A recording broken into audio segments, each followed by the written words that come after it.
Oh, hi, hello there, welcome. This is Let's Talk About Myths, baby. And I'm your host, the woman who fucking loves Euripides so much. Liv.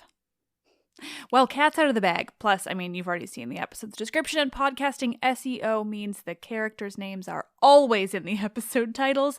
But still, today we are diving back into my favorite tragedian, the man of the hour, the man of the fascinating and complex characters, but maybe not in this case, Euripides. Can you believe I've only covered just a tiny fraction of the Greek tragedies that survive today? Honestly, I'm consistently surprised by how many there still are that I haven't touched. In today's episode, I really went back and forth about which play I was going to start a new series on. Alcestis or Helen? Alcestis or Helen? Well, I went with the Alcestis because I've actually been planning to do this one for months and had a guest set up and everything. And stay tuned, she's a fan favorite. But not to worry, because I am now obsessed with the ideas behind Euripides' Helen, so that's coming before long. And I've got a guest for that one too. Man, my conversation episodes are a thrill. Before we dive into this play, just a reminder that today, my book of Greek mythology-themed cocktails is out in the world. It's so silly and fun, and I can't wait to hear what you all think of it. What cocktails are your favorites? What bizarre asides hidden in cocktail instructions really tickled you? What hero shade tossed into a boozy beverage that you most appreciated? So pick up a copy of the book Nectar of the Gods wherever you get your books. Or, as I accidentally wrote in the script, wherever you get your cocktails. With that out of the way, let's look at this play of Euripides. I have always considered it or understood it to be one of his most famous, but now I don't know what I've heard or not heard. When your most famous plays are Medea and Bacchae, the others tend to fall by the wayside more than they deserve. Still, the reason I wanted to cover it now is that this play involves that oh-so-famous hero, the man I've covered many times this year, wading through his endless stories, Heracles. Euripides' Alcestis was actually his earliest surviving work, but as far as I understand it, it was written pretty late into his career, or he'd been going for a while, but this is the earliest one we have.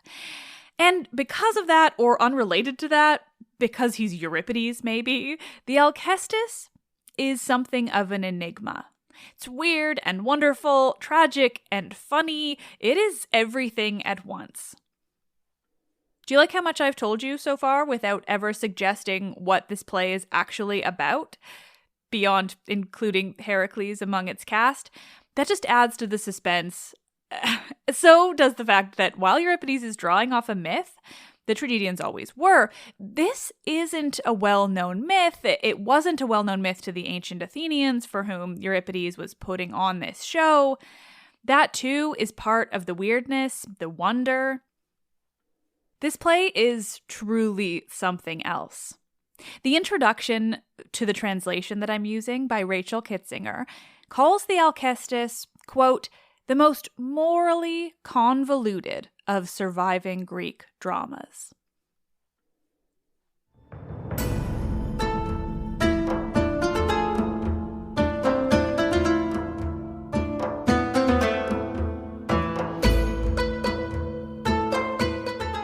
This is episode 161. You could say she's living and she's dead. Euripides' Alcestis.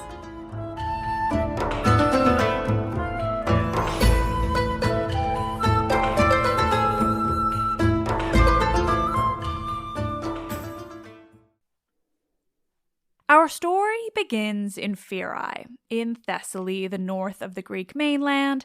There is the king, Admetus, and Alcestis, the queen. But the play doesn't begin with them or anyone from their palace. Instead, Apollo walks on stage. But Apollo is not there in his capacity as a god, or rather, not entirely. He tells the audience that he is there in Pherai, living in service to King Admetus, or rather finishing his service to King Admetus. There was a bit of a kerfuffle with his father, Zeus. Zeus killed Apollo's son, Asclepius, with a lightning bolt, and in return, Apollo killed the Cyclops. Don't try to understand how these things fall into the wider mythology. It'll hurt your head, and it doesn't matter. What matters, Apollo's punishment for his crime was to live in service to this king, to Admetus, and that's what he's been doing. He's been working there as a herdsman of all things and protecting the house. But Apollo tells the audience he has learned now that Admetus is a pious man, and as such, Apollo has saved him from death.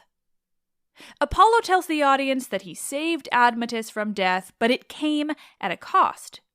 He tricked the fates, a feat in itself. In fact, in Aeschylus's Eumenides, this moment is just referenced, and it seems that the tricky god Apollo plied the goddesses of fate with wine in order to sort out this escape from death. He just got the fates drunk, and he secured Admetus a fate free from death. But again, it came at a cost. Admetus could escape this fate, could escape death, provided he found someone to go in his place, to die for him, to take his spot in the underworld. There is only one person in Admetus's life who agreed to do this, to take his spot in death. His wife, Alcestis. And if you think I'm throwing more information at you than normal, rushing through this play more than I typically would, with this much exposition and so little actual detail being thrown out, this is the first 20 lines of the play. Apollo is serving here as a messenger, letting the audience know where they stand, where they find themselves in this story of Admetus and Alcestis. He's setting the scene, and he's got some things to spin out. He explains all of this background that Alcestis has agreed to die for her husband, something even Admetus's parents refused to do, and not only that, but today is the day of her death. Now, Apollo says he will leave the house. He won't stay to witness this death. The gods don't pollute themselves with the death of humans, at least not a god like Apollo. The chthonic gods, on the other hand, are there to move things along, which is why Apollo now tells the audience that he sees another god approaching. That's how he knows it's time to leave. The god of death, the personification of death, Thanatos, approaches Apollo on the stage. There are only 2 people on the stage to open this play, and they're both gods. We are off to a strong start, don't you think? Fuck, I love Euripides and everything weird and wonderful that he does with his plays, and this is the weirdest. "What are you doing here?" Thanatos asks Apollo. Quote, "What are you doing hanging about? Are you plotting another crime, usurping the rights of the gods below?" He goes on to be more specific about what he's accusing Apollo of, tricking the fates, absolving Admetus of death. Apollo has, in essence, fucked with the natural order of things. He's caused trouble not only for himself, but for the chthonic deities who handle these matters, for the fates, for everyone. Admetus, not Alcestis, was meant to die, and yet here they are, awaiting her death instead of his. And thus begins an incredible conversation between Apollo, the god of light and prophecy and healing and so much more, and Thanatos, often translated, as in this case, as just death with a capital D. Thanatos is worried that, once again, Apollo is there to mess with the chthonic gods, to obstruct their power over life and death. "Why are you holding your bow?" he asks Apollo, thinking Apollo's going to use it for this purpose. "I always have it with me," he responds. "It's just a habit." "Well, you also have a habit of helping this family when you shouldn't," Thanatos counters. "Yeah, well, I felt bad for his misfortune," says Apollo. "Does that mean you're going to keep another body from me?" Apollo, I like to imagine here, rolls his eyes, says, "I technically didn't force the first body from you." Thanatos points at the house behind them, where Alcestis is laying dying, though we haven't seen her or anyone else yet. He asks, quote, "Why is he up here and not down there?" "He's swapping his life for his wife's," Apollo says. "Oh, I know. I'm going to take her," Thanatos replies, "Go ahead, do it. I'm sure I couldn't convince you otherwise." "No, you couldn't persuade me not to kill her," Thanatos replied, and in this translation it notes that he did so sarcastically, a god of death after my own heart. They go on, and I will do my best not to summarize every line here like I have been, but Euripides' dialogue is so good, it makes it hard. In any event, Apollo clarifies that he isn't asking to free her from death entirely, but perhaps she can reach old age before she dies. "No," Thanatos makes very clear, adding, quote, "Like you, I enjoy my rights." When you're the god of death, you don't have a lot of power in the world beyond, well, death. He also tells Apollo that when people die young, he grows more prestigious. They continue to debate this, Apollo noting that if she does get old, she'll bring a lot more riches to her when she dies, to which Thanatos counters that such a law privileges the wealthy. Eat the rich. He doesn't say, but I'd like to think he does. Which, I mean, honestly, he might as well, because he explains that if that were the case, rich people could essentially buy a longer life. Was Euripides a socialist? No, but I love him anyway. They're slowing down now, in their back and forth on the subject of poor Alcestis' life, when Thanatos notes that, quote, "You can't have everything you're not entitled to." The shade. Fucking love this dialogue so much. And reminder, because you just know I want to say the word, this back and forth, this quick dialogue in Greek plays is called stickomythia, and they are rocking it. But finally, Apollo gives his last short speech on the subject, saying that in the end, Thanatos will indeed give in to these demands. He explains that a man will arrive here in Phyrae, a man sent by Eurystheus to Thrace in the north, sent there to bring back horses. That man will be a guest of Admetus, and he will force Thanatos to let Alcestis go.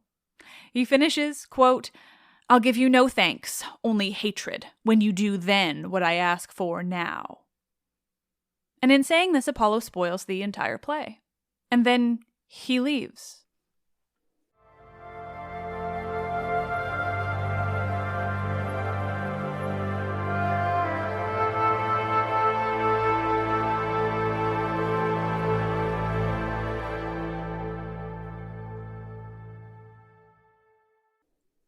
The gods leave the stage. Thanatos finishes his time there by announcing that death is upon Alcestis, that she will be traveling to the underworld, to his realm, to the world of the dead. And that is the end of the role the gods play in the whole of this tragedy. A tragedy about being pulled to the underworld and brought back out again. The chorus, men of Phyrae, come onto the stage, filling the void left by gods of light and dark. "Why is the house so quiet?" they ask. "Why the silence? No one is here to tell us whether or not we should be mourning the death of the queen. Is she still alive? Quote, to us and to all she seems the best of wives to her husband." The best of wives to her husband? That's something, isn't it? She's not the best to herself, that's for sure, but her husband wanted to live and she was willing to die for him. It's also interesting to start it out this way, beyond the absolutely intriguing and bizarre beginning, with a petty debate between powerful gods. That the chorus arrives with no knowledge of whether or not Alcestis is still alive, that they've been given no direction as to whether or not they should mourn yet, says a lot about how this play is going to go. And they're not done with it. They begin their song, continuing to question whether or not Alcestis remains alive. They sing, quote, "Does anyone hear moaning or the beating of breasts? Is there groaning in the house that tells us that it's over?" They shift into a back and forth among the chorus. "The house wouldn't be so silent if she were dead," one of the chorus notes. "Certainly if she is, her body still remains inside," another counters. "Do you think so?" one asks. "What gives you hope?" "Admetus couldn't have buried her on his own," one replies. And so they keep discussing the queen and all the signs that they can note, trying to determine whether or not she is alive or dead. They listen, they look around for anything to indicate what's going on, what they might have missed, what exactly is occurring inside the house. They sing of what's happened, the fight between the gods, Apollo's service to Admetus, Admetus' attempts to save himself. Their first song, their introduction, ends with, quote, Already every rite's been tried by the royal pair, and for the royal pair, the altars of every god run with the blood of sacrifice. There is no cure for this disaster. Finally, an enslaved woman from inside the palace visits the chorus, and they ask her what they've spent so much time singing and chanting about. Is the queen still alive? This woman's response is iconic. She tells them, quote, "You could say of her she's living and she's dead." And get ready, because this unnamed enslaved woman is about to bring us an absolutely incredible speech. I only wish she had a name. She speaks with the chorus briefly, explaining that while Alcestis is still alive, she is close to death, it is coming for her, and can't be avoided. The chorus praises her, asking that the woman tell Alcestis that she is glorious in death, the best of wives. "And who could say she isn't the best?" the woman asks. "How could anyone possibly say anything otherwise?" Quote, "How could any woman show more clearly she honors her husband? She's agreed to die for him."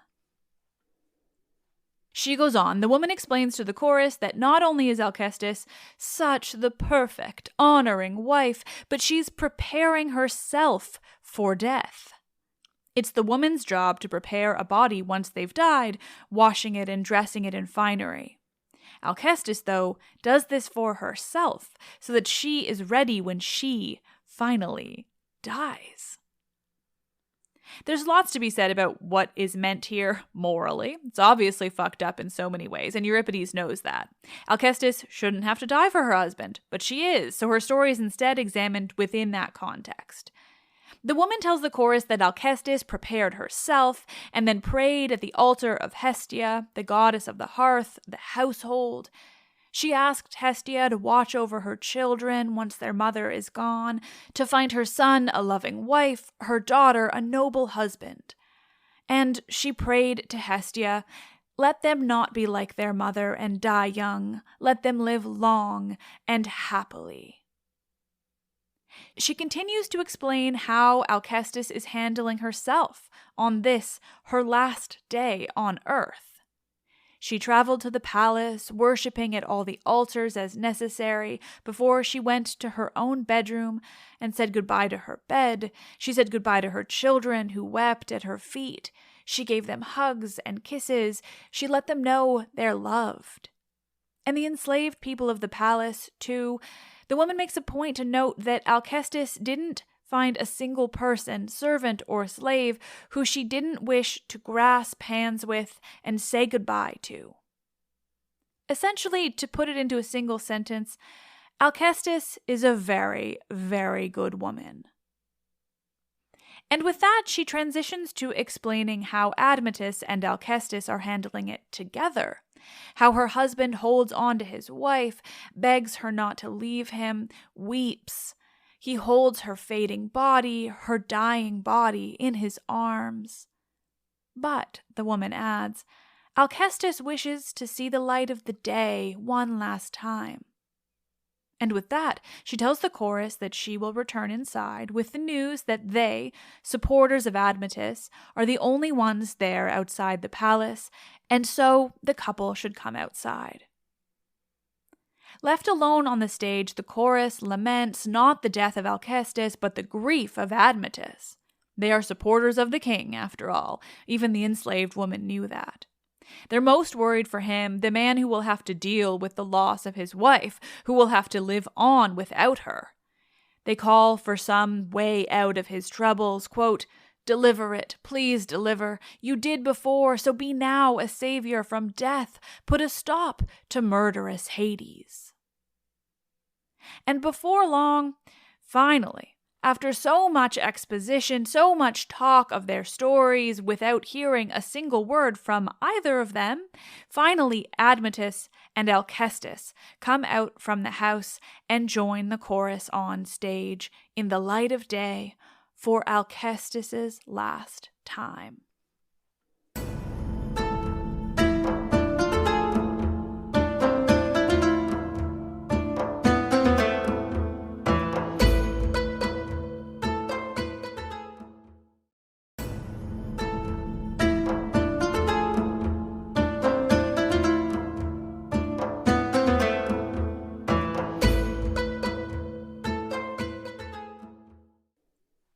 sun and light of the day and sky that swirls with scudding clouds.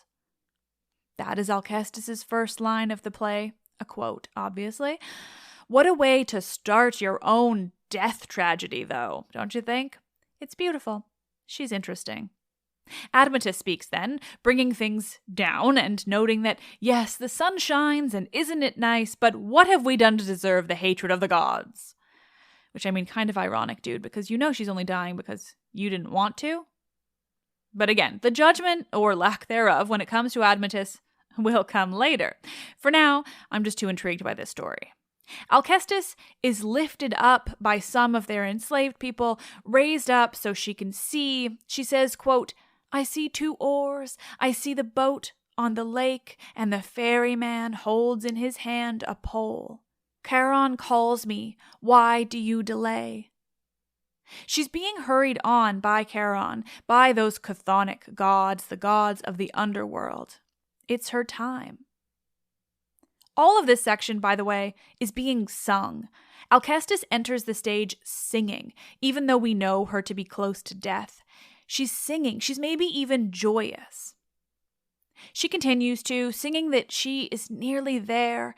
She asks that Admetus let her go, lay her down, that her legs are losing strength. She says that Hades is there, night is coming. She sings that it's done, her children have no mother, but, quote, may you live and feel joy, my children. Admetus follows this with his grief, calling out, wishing still that she didn't have to die. But, well, she's not actually all that close to death yet because she's about to launch into a pages-long monologue. We are not done with Alcestis yet. Or at all, really, but I'm getting ahead of myself. Alcestis announces to Admetus that she wants to share her wishes with him. She then recounts how they got there, how she chose to give her life for his, how she made that call and believes it best for her, for their children, and for him. She laments that his own parents chose not to make the same decision. He'd asked his parents first when he learned that he was to die unless he could find someone to take his place. He asked his parents because they were older and had no other children. Surely they would want to die for him. Alcestis laments that they declined. If they'd agreed, then their son would have lived a happy life with his wife, who he loves, with his children. And they do. They love each other so much. That much Euripides makes very clear. This may be a story about questionable morality, among other things, what it means to swap your life with another person's, but it's certainly also a story of a married couple who loved each other with their whole hearts. And that in itself is interesting enough, certainly, when we're talking about Greek mythology, and Greek tragedy for that matter. How many husbands truly love their wives, unconditionally and eternally, and vice versa? After professing her love, her sadness that their lives have to go this way, Alcestis switches to what she wants from her husband. Love our children like I would. I know that you do, she tells him, and, quote, don't marry again and give them a stepmother. She'll be a worse woman than I, and out of envy she'll do violence to your children and mine. She emphasizes this, how a stepmother would handle children that aren't hers, how it would all fall apart. Then she switches to speaking directly to her daughter, who's there with her, though she doesn't speak. She tells her daughter, quote, your mother won't be here when you marry, won't give you courage when you're giving birth, when a mother's kindness surpasses all, my child. This alone is beautiful and sad, but also just interesting. That Euripides writes this in, I love it. Like, not only is this mother addressing her daughter before her son, but she's speaking of things that women would probably have had to deal with alone, just among each other. Things they shouldn't have to do alone and should have their mothers for, because no one else could help them in that same way. It's impressive, I think, that Euripides singled out not only marriage without her mother, but courage in childbirth. She speaks to Admetus again now, and her children with him, saying goodbye, telling him to boast that he had the best wife, that they had the best mother. At this, the chorus interjects, simply, quote, "Be certain he'll do this, if he has any sense. I don't hesitate to speak on his behalf." Everyone loves Alcestis, and she knows her own worth, her value to her family. I'm a bit obsessed with her, the further I get into her story. She's so strong and interesting, and this is such an early play for Euripides, and even still, he had this interest in writing a woman like Alcestis, a story like this one. I promise I'm trying to rein in my praise of him, but there is only so much I can do. And to be clear, that is not praise of her choosing to die over her husband, but sort of everything surrounding that. Admetus immediately reassures Alcestis that he will do as she says, and very happily. He has no desire to marry again, he tells her. He's had the perfect wife. He has the perfect children. There is no need for more. No one could love as much as he loves Alcestis. He says, quote, "My grief for you will endure not just a year, but for as long, dear wife, as I have life." Honestly, he's convincing me of his value here. The gods cause awful shit to happen. Is it his fault? I just don't know. I suppose we'll see as this goes on. Morally questionable, indeed. Like, what are we meant to take from this? Admetus isn't done convincing us that he's a good man, though. He goes on, saying, quote, "You gave up all that's dearest to save my life, so it's up to me now, isn't it, to grieve the loss of my wife, a wife like you." He goes on, saying that he won't have any parties, no dinners, there will be no flowers or music in the house. He'll never make himself happier, essentially. He'll never have his spirits raised. All his joy is gone, and he will live forever in mourning, thinking of his wife and how much he loves her. Admetus continues his speech to his dying wife, the love of his life. He says that he will have a skilled sculptor make Alcestis' likeness, that he will bring the statue to their bed, hold it in his arms. It will be a cold comfort, but something is better than nothing. He suggests that maybe he'll see her in a dream. Just that would be some comfort. He says to her, quote, "If I'd the voice and songs of Orpheus to entrance Persephone or her husband and win you back, I'd have gone to Hades. Neither Pluto's hound nor ferryman Charon would have stopped me before I'd brought you back into the light."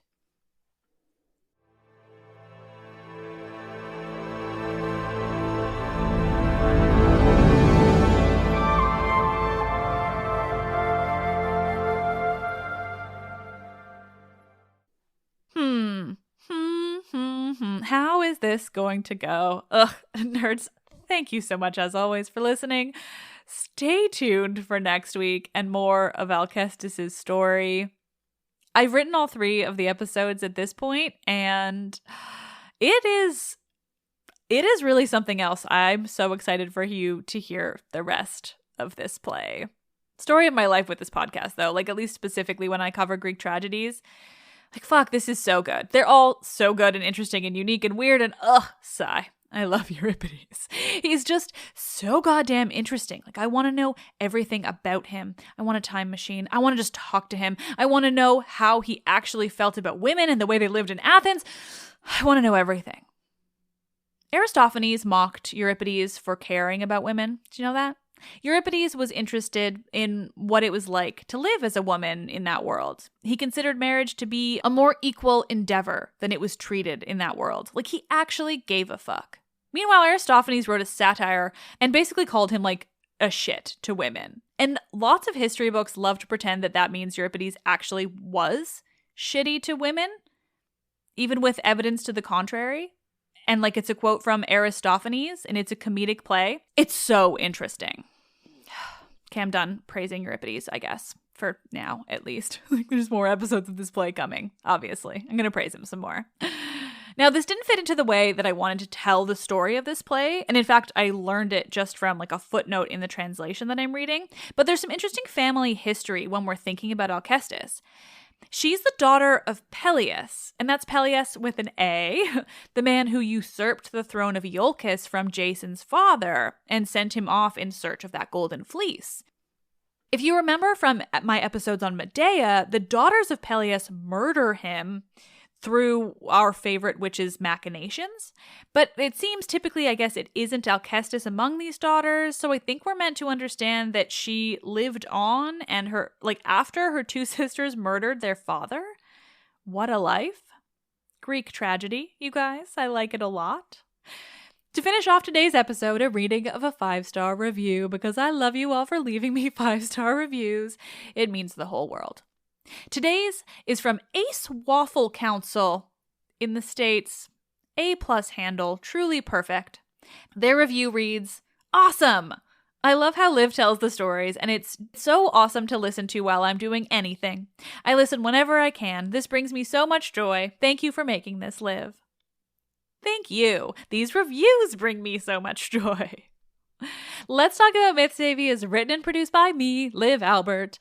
Michaela Smith is the Hermes to my Olympians and handles so many podcast-related things, from running the YouTube to creating promotional images and videos to editing and research. The podcast is hosted and monetized by Acast. I am Liv, and oh my gods, I love Euripides so much. I just want to meet him. I wish he wrote a memoir. Could you imagine? Ugh, I love this shit.